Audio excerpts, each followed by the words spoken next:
Good morning student. Last topic हमने यहाँ पे छोड़ा था ऑक्सीडेशन स्टेट। अब ऑक्सीडेशन स्टेट में हमने ये देखा कि जो नाइट्रोजन है, नाइट्रोजन -3 to +5, नाइट्रोजन का जो ऑक्सीडेशन स्टेट होता है वो -3 से +5 तक होता है। ठीक है, यानी नाइट्रोजन अगर हम देखें NH3 में -3, N2H4 में -2, NH2OH में -1 यानी अमोनिया में -3, हाइड्रोजन में -2। ठीक है, और ammonium hydroxyl amine NH2OH hydroxyl amine में -1, डाइनाइट्रोजन में 0, N2O that mean nitrous oxide laughing gas, इसमें +1, NO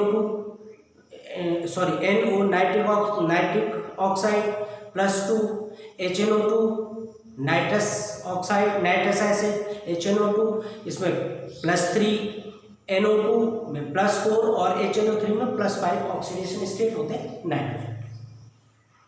तो नाइट्रोजन -3 से और +5 तक ऑक्सीडेशन स्टेट शो करता है अपने पर्टिकुलर कंपाउंड में। लेकिन जैसे जैसे हम टॉप टू बॉटम चलते हैं, टॉप टू बॉटम चलने में क्या होता है कि जो फास्फोरस, आर्सेनिक, एंटीमनी या बिस्मुथ, ये जो एलिमेंट है, जैसे जैसे इनका साइज इंक्रीज होता है, साइज इंक्रीज होने के साथ साथ इनकी इलेक्ट्रोनेगेटिविटी क्या होती है, डिक्रीज होती है। और जब इलेक्ट्रोनेगेटिविटी डिक्रीज होती है तो नाइट्रोजन जो phosphorus, arsenic, antimony and bismuth, ये जो एलिमेंट है ये +3 to +5 ऑक्सीडेशन स्टेट शो करते हैं। अपने कंपाउंड में क्या करते हैं, +3 या +5 ऑक्सीडेशन स्टेट ये शो करते हैं। अब +3 और +5 ऑक्सीडेशन स्टेट कैसे शो करते हैं, ये शो करते हैं +5 ऑक्सीडेशन स्टेट NH2 NP3। ठीक है, अब अगर हम इनका जो आउटर मोस्ट इलेक्ट्रॉनिक कॉन्फ़िगरेशन होता है वो होता है NH2 NP3। अब केवल p ऑर्बिटल इन्वॉल्व हो रहा है, इसमें बॉन्डिंग। तो यहाँ पे जो ऑक्सीडेशन स्टेट आएगी वो क्या है, +3 आएगी। और अगर s ऑर्बिटल भी इन्वॉल्व हो रहा है बॉन्डिंग में, तो यहाँ पे जो ऑक्सीडेशन स्टेट होगी वो क्या होगी, +5 ऑक्सीडेशन स्टेट। अब जनरली क्या होता है कि जैसे जैसे हम नाइट्रोजन से और बिस्मुथ की तरफ चलते हैं, यानी टॉप टू बॉटम चलते हैं, +5 ऑक्सीडेशन स्टेट डिक्रीज होती है और +3 ऑक्सीडेशन स्टेट इंक्रीज होती है। ऐसा क्यों होता है? जनरली क्या होना चाहिए, जैसे जैसे साइज इंक्रीज हो रहा है तो साइज इंक्रीज होने में क्या होता है, जो आउटर मोस्ट इलेक्ट्रॉन है उसकी डोनेटिंग टेंडेंसी इंक्रीज होती है, यानी कि न्यूक्लियस का जो नेट इफेक्टिव फोर्स है वो आउटर मोस्ट में क्या होता है, बहुत कम हो जाता है। आउटर मोस्ट इलेक्ट्रॉन उसके आयनाइजेशन एंथैल्पी कम हो जाती है, इलेक्ट्रोनेगेटिविटी कम हो जाती है। तो होता क्या है कि वो इलेक्ट्रॉन न्यूक्लियस चार्ज को बहुत कम एक्सपीरियंस करता है, तो हम उसको इजीली क्या कर सकते हैं, रिमूव कर सकते हैं। तो जनरली होना क्या है, जो जनरल ट्रेंड है वो क्या होना चाहिए कि +5 ऑक्सीडेशन स्टेट डिक्रीज होनी चाहिए और +5 ऑक्सीडेशन स्टेट इंक्रीज होनी चाहिए। जनरल ट्रेंड के अकॉर्डिंग जो ट्रेंड इस पे चलता है, जनरल ट्रेंड जो चलता है उसके अकॉर्डिंग तो ये होना चाहिए कि अपने 5 इलेक्ट्रॉन को डोनेट कर दे। लेकिन यहाँ पे क्या होता है, उल्टा होता है कि +5 ऑक्सीडेशन स्टेट डिक्रीज होती है, +3 ऑक्सीडेशन स्टेट इंक्रीज होती है। तो ऐसा क्यों होता है? ऐसा इसलिए होता है, ऐसा इसके इनर्ट पेयर इफेक्ट के कारण होता है। अब क्या होता है inert pair effect? Inert pair effect में क्या होता है कि जो s ऑर्बिटल होता है, s ऑर्बिटल का इलेक्ट्रॉन इनर्ट हो जाता है। यानी अब अगर हम इसमें देखें, जैसे सपोज हम एक स्ट्रक्चर लेंगे, जैसे हम आउटरमोस्ट सेल ले लेते हैं NH2 NP3, ये आउटरमोस्ट ऑर्बिटल है। अब किसी भी आउटरमोस्ट ले लो, चलो बिस्मुथ की ले लो, 6s2 6p3, ये बिस्मुथ की आपके आउटरमोस्ट ऑर्बिटल होगा। अब यहाँ पे होता क्या है ये जो एस ऑर्बिटल है, आपको पता है कि एक किसी भी ऑर्बिटल की जो मैक्सिमम कैपेसिटी होती है, इलेक्ट्रॉन होल्डिंग कैपेसिटी, वो 2 इलेक्ट्रॉन की होती है। अब देखो एस के पास 2 इलेक्ट्रॉन, एक्स की मैक्सिमम कैपेसिटी क्या होती है, 2 इलेक्ट्रॉन। ये देखो 2 इलेक्ट्रॉन इसके कंप्लीट हो गए। तो होता क्या है कि ये जो एस इलेक्ट्रॉन, ये जो एस ऑर्बिटल होता है, ये इनर्ट हो जाता है, ठीक है। यानी कि केमिकल रिएक्शन में इसके जो इलेक्ट्रॉन है ये क्या हो, कोई पार्टिसिपेट नहीं करते। तो अब बचा कौन, एन पी के कितने इलेक्ट्रॉन बच गए, 3 इलेक्ट्रॉन। अब पार्टिसिपेट कौन करेंगे किसी केमिकल कॉम्बिनेशन में, केमिकल रिएक्शन में पार्टिसिपेट केवल क्या करते हैं, ये 3 इलेक्ट्रॉन पार्टिसिपेट करते हैं। तो पार्टिसिपेशन कितना होता है, पार्टिसिपेशन होता है इसमें, participation of only 3 electron, 3 electron of P orbital. तो पी ऑर्बिटल के केवल 3 इलेक्ट्रॉन ही क्या करते हैं, पार्टिसिपेट करते हैं, और ये जो एस ऑर्बिटल है ये क्या हो जाती है, इनर्ट हो जाती है। यानी ये कोई पार्टिसिपेट नहीं करते। जो एस ऑर्बिटल के 2 इलेक्ट्रॉन है ये इनका कोई पार्टिसिपेशन नहीं होता, no participation, no participation in bond formation. तो बॉन्ड फॉर्मेशन में इनका कोई पार्टिसिपेशन नहीं होता। तो जब इनका कोई पार्टिसिपेशन नहीं होता बॉन्ड फॉर्मेशन में, तो यहाँ पे केवल जो पी ऑर्बिटल है, पी ऑर्बिटल का ही इलेक्ट्रॉन बॉन्ड फॉर्मेशन में पार्टिसिपेट करता है। तो जो ऑक्सीडेशन स्टेट होती है वो क्या हो जाती है, +3 हो जाती है। समझे, due to inert pair effect. क्या होता है inert pair effect, inert pair effect होता है कि जब एस ऑर्बिटल क्या हो जाती है, इनर्ट हो जाती है, यानी एस ऑर्बिटल का इलेक्ट्रॉन किसी भी केमिकल कॉम्बिनेशन में कोई पार्टिसिपेट नहीं करता। तो अगर एस ऑर्बिटल का इलेक्ट्रॉन भी पार्टिसिपेट करता तो टोटल नंबर ऑफ इलेक्ट्रॉन कितने हो जाते हैं, 2 + 3 दैट इज 5 इलेक्ट्रॉन। तो 5 इलेक्ट्रॉन अगर पार्टिसिपेट करेंगे तो ऑक्सीडेशन स्टेट क्या हो जाता है इसका, 5 हो जाता है। अब नाइट्रोजन में क्या है, नाइट्रोजन का साइज स्मॉल है, ऑटोमोसेल में 5 इलेक्ट्रॉन है, डी ऑर्बिटल नहीं है, इलेक्ट्रोनेगेटिविटी हाई है, तो वहाँ पे 5 इलेक्ट्रॉन पार्टिसिपेट करते हैं। लेकिन ये टेंडेंसी टॉप टू बॉटम जैसे ग्रुप में हम टॉप टू बॉटम करते हैं, ये टेंडेंसी डिक्रीज हो जाती है।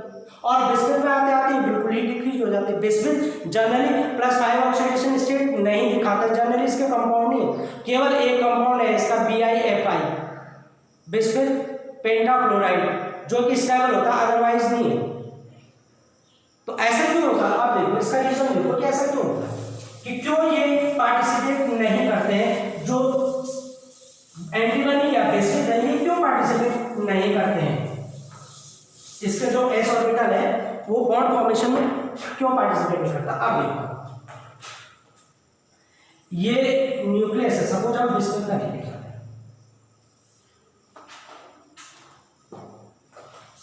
इसको थोड़ा सा नीचे बनाते हैं, 1 2 3 that is 4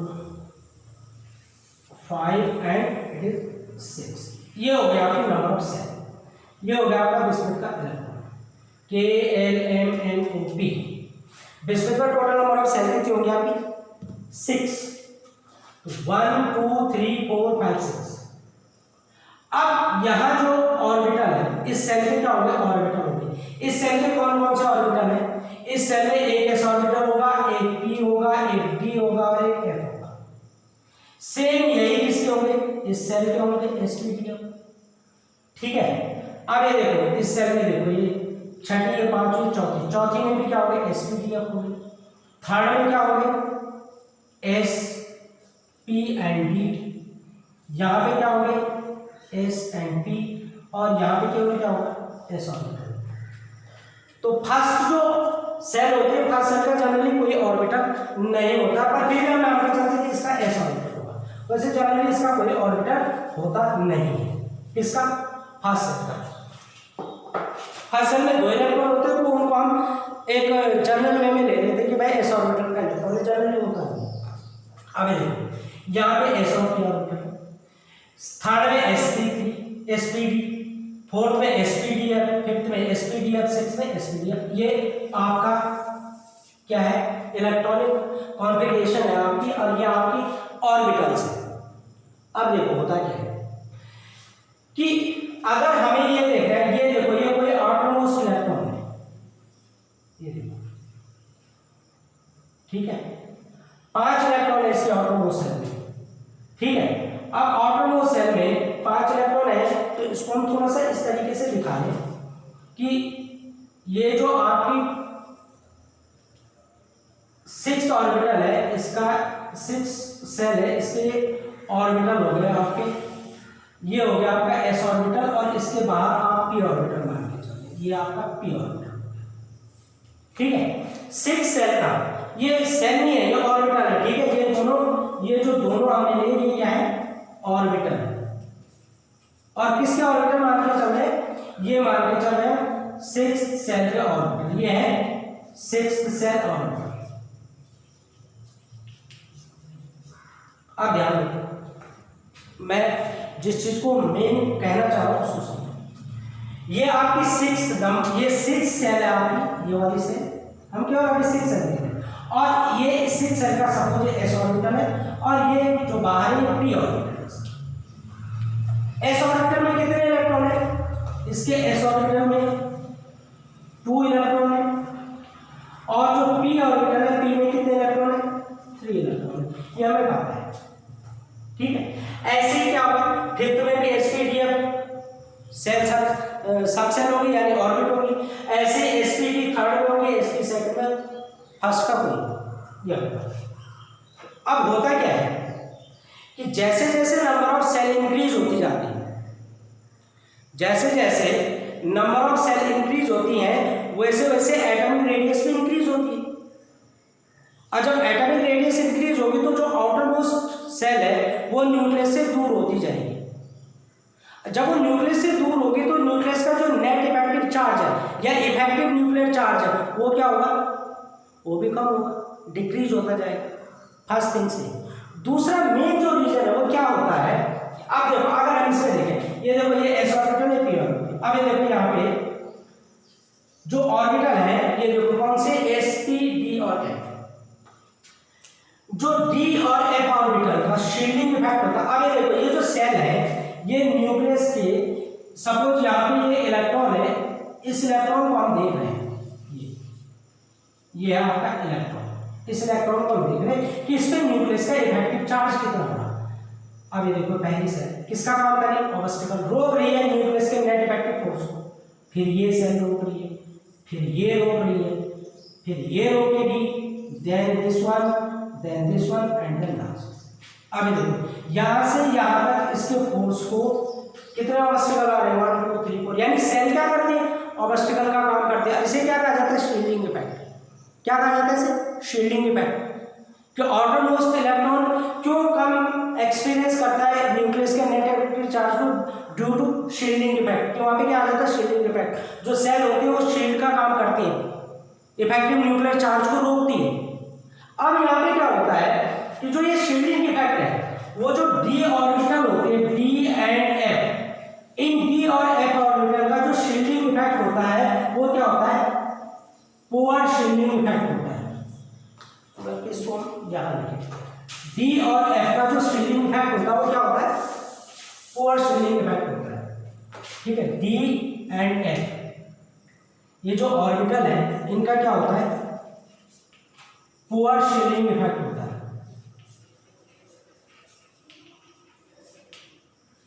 अब देखो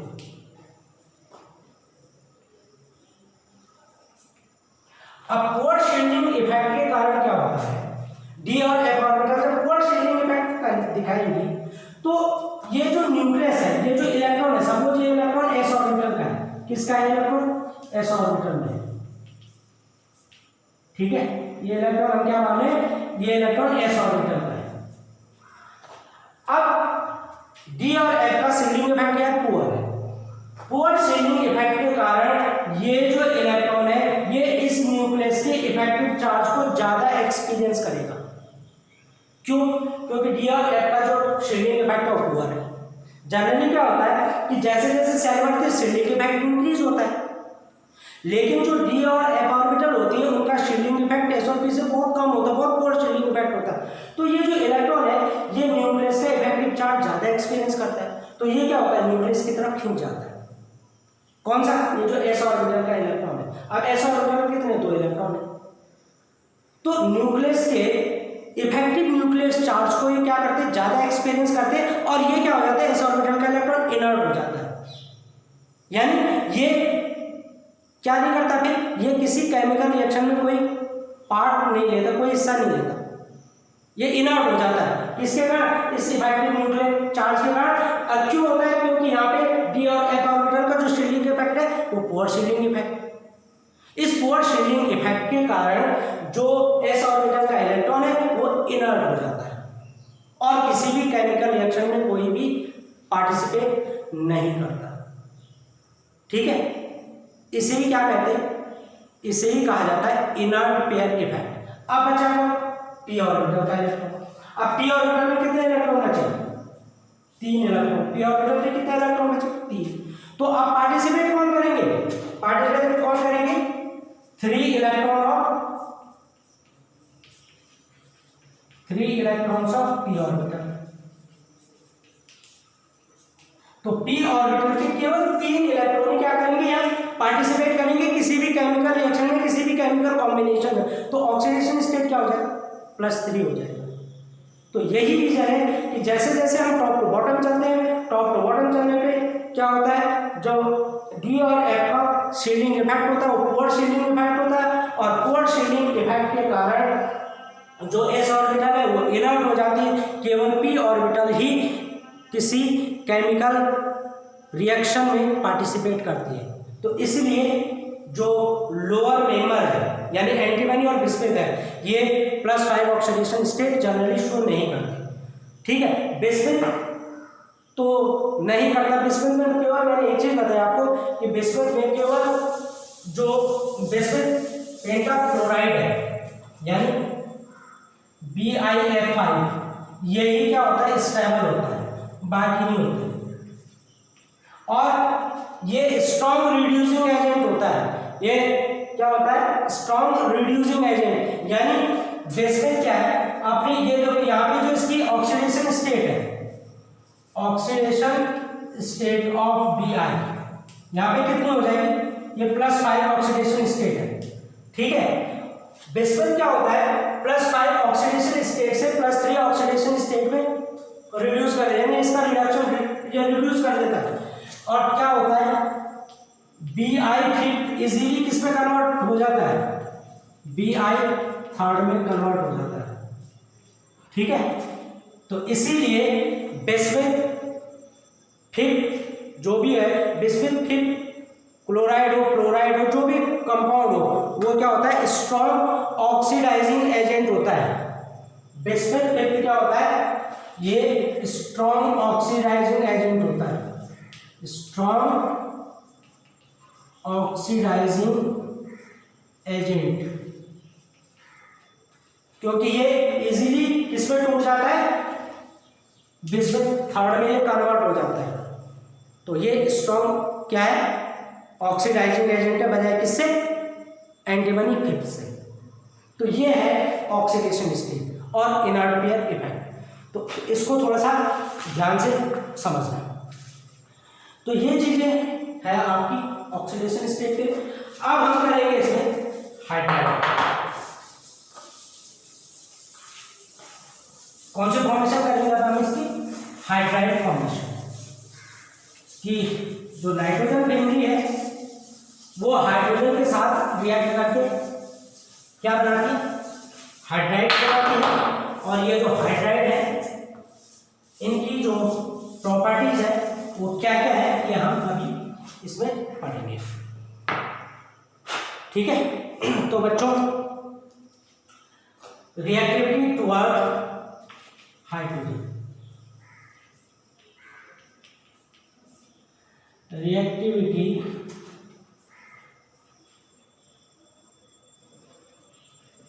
toward hydrogen,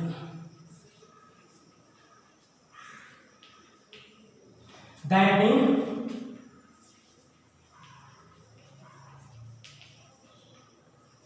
formation of hydride. तो जो नाइट्रोजन फैमिली होती है, nitrogen family generally hydride compound form करती है। ठीक है, इस ग्रुप के जितने भी मेंबर हैं वो हाइड्रोजन के साथ रिएक्ट होकर क्या बनाते हैं, हाइड्राइड बनाते हैं। जैसे नाइट्रोजन क्या बनाएगा, NH3, क्या कहते हैं इसे, अमोनिया। फॉस्फोरस बनाएगा आपका PH3, इसको कहते हैं फॉस्फीन। आर्सेनिक बनाएगा AsH3, इसको कहा जाता है अर्साइन।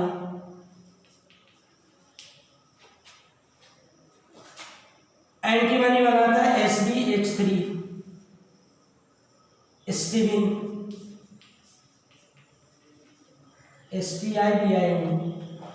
और बिस्मिथ बनाता है BiH3, इसे कहा जाता है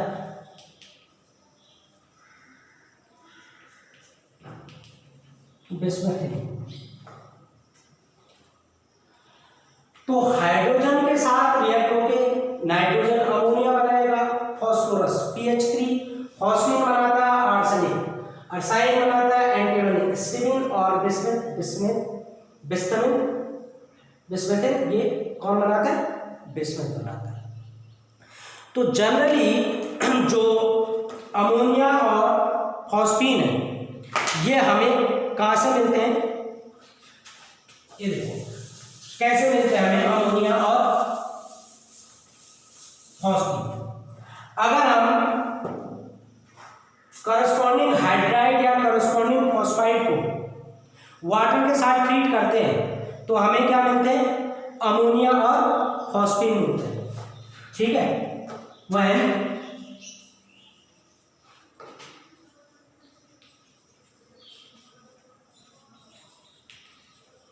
corresponding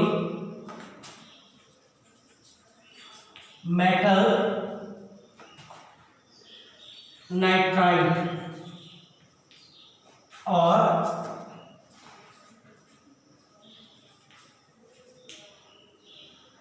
metal phosphide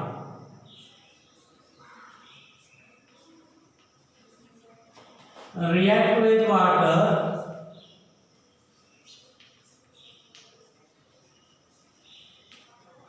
to form ammonia and phosphine PH3। अब देखो कैसे, जैसे हमने लिया Mg3N2 मैग्नीशियम नाइट्राइड, क्या नाम है इसका, मैग्नीशियम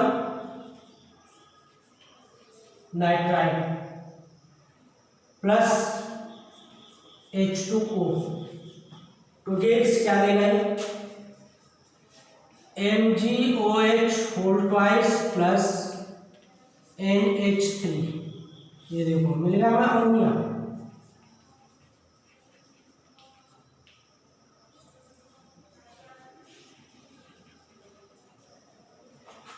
Mg3N2 सेम है, अगर आप करें Ca3N2 plus H2 to give CaOH का whole twice plus NH3।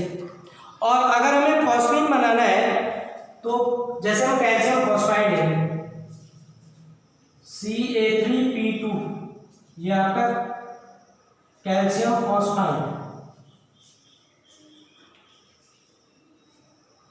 Calcium phosphide को अगर हम वाटर के साथ ट्रीट करते हैं तो हमें यहाँ पे मिलता है सेम CaOH का होल ट्वाइस प्लस PH3, और PH3 क्या है, फॉस्फीन, फॉस्फाइन, ये कहते हैं। और ये क्या है, जहरीली गैस है। फॉस्फीन क्या है, एक जहरीली गैस है। ठीक है, अगर हमें अदर हाइड्राइड बनाने हो तो हम डाइल्यूट HCl की रिएक्शन करते हैं किसके साथ, करस्पॉन्डिंग जिंक सॉल्ट के साथ। तो करस्पॉन्डिंग जिंक सॉल्ट के साथ अगर हम क्या करें, HCl की रिएक्शन करवाएं तो हमें क्या मिलता है, हमें मिलते हैं corresponding hydride.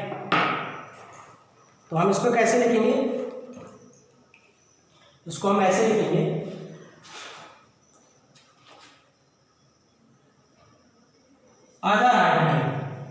Other hydride are formed by the reaction of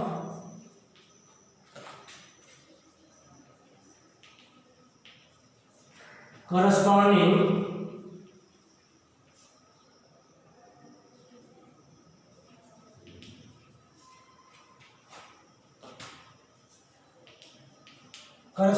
zinc salt with HCl। कौन ले सकते हैं आप, डाइल्यूट ले सकते हैं, कंसंट्रेट या डाइल्यूट। तो जैसे हम ले लें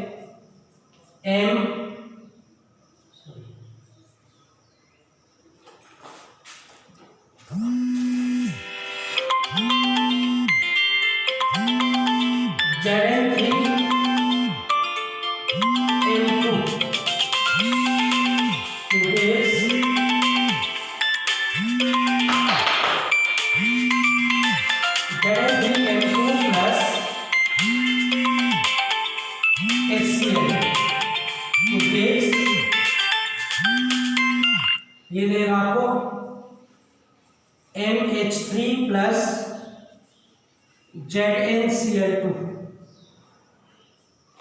where M equal to arsenic AS लिख सकते हैं आप, एंटीबॉडी लिख सकते हैं एस या बिस्मुथ, ये हो गया आपका M मीन्स। अब जैसे यहाँ पे लिखो Zn3MAs AS2 प्लस HCl, क्या देगा ये आपको, ये देगा आपको AsH3 plus ZnCl2। Same as आप एंटीबॉडी क्या कर सकते हैं, सेम बिस्मुथ की आप रिएक्शन लिख सकते हैं। तो इस तरीके से आप इसका हाइड्राइड बनाते हैं। तो जनरली जो अमोनिया और फॉस्फीन है वो हमें कैल्शियम या मैग्नीशियम फॉस्फाइड या नाइट्राइड से मिल जाती है। अगर नाइट्राइड है तो अमोनिया मिलेगा, वाटर के साथ अगर हम रिएक्ट करवाएंगे नाइट्राइड को तो अमोनिया मिलता है, अगर हम फॉस्फाइड को रिएक्ट करवाएंगे तो हमें PH3 मिलता है। और अगर जिंक सॉल्ट हो हमारे पास, zinc salt of metal, zinc salt of element क्या है आपके पास, N क्या होगा, एलिमेंट, आर्सेनिक एंटीबॉडी बिस्मुथ। तो अगर जिंक सॉल्ट हो हमारे पास, ठीक है, जिंक का साइन हो गया, जिंक स्टीबिन हो गया, जिंक बिस्मुथिन हो गया, तो अगर ये HCl के साथ रिएक्ट करते हैं तो हमें करस्पॉन्डिंग हाइड्राइड जैसे ASH3, SPH3, BiH3 हमें मिल जाते हैं। तो ASH3 क्या हो गया आपका, ASH3 अर्साइन, SPH3 स्टीबिन, BiH3 बिस्मुथिन, ये आपको करस्पॉन्डिंग हाइड्राइड इस तरीके से आपको मिलते हैं। ठीक है बच्चों, तो आज के लिए इतना काफ़ी है।